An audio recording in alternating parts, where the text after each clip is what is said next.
The province of Nueva Ecija has long been referred to as the Rice Bowl of the Philippines. But as Eagle News correspondent Thomas I. Likeness reports, parts of the province these days are looking more like a salad bowl. Fields such as these used to be seeded with rice, but with cheap imports pushing rice prices down, farmers are turning to other crops, such as vegetables and fruits. This field will soon have onions. In this one, string beans.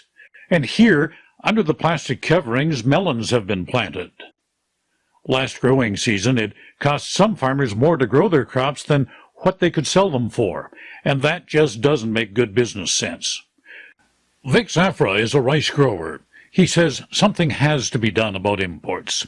My advice is to limit the importation, support first the farmers, ask what is the problem of the farmers before they go to importation.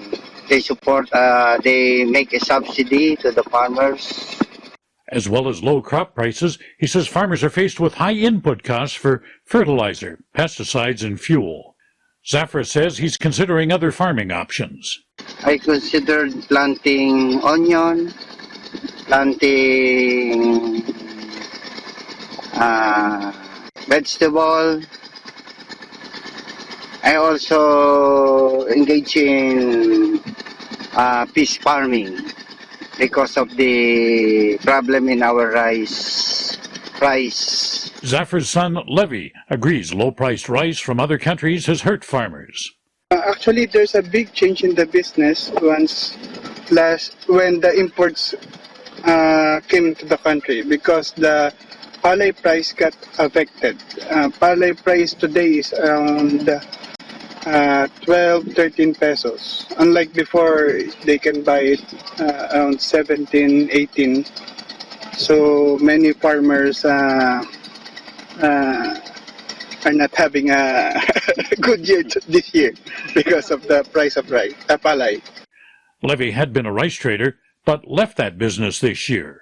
Because it's hard to sell the rice today. Not like before, you can sell it immediately. Now you cannot. It's hard because there's competition from the imported rice. Rice grower Adilberto Durang says he can still afford to seed rice because he has off-farm income. That means he doesn't have to go to the bank to borrow money to put in a crop. But he says young farmers starting out just don't have a chance in today's economic environment. But again, for a young person, it's difficult for them to survive because this alone, seeds only cost 18,000. Wow!